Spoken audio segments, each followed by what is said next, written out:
Hey guys, I'm going to show you today how to make this grain-free roti with water chestnut flour or singhada atta.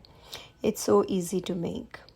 So start with 1 cup of mashed potato or white sweet potato and about 1 cup of water chestnut flour or singhada atta. You can get this from the Indian store.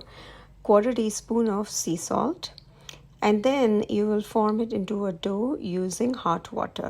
Now the quantity can vary, about half to 3/4 cup of hot water, depending upon how much moisture is in your potato or sweet potato.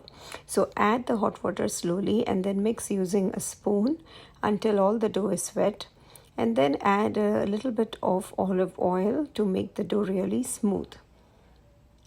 Now to roll the dough, it's kind of hard to roll it using a rolling pin. So I just use parchment paper and pat it using my fingers. Then take it off the parchment and cook on a heated cast iron pan for about 2 minutes on medium heat on each side until done. There's your paratha.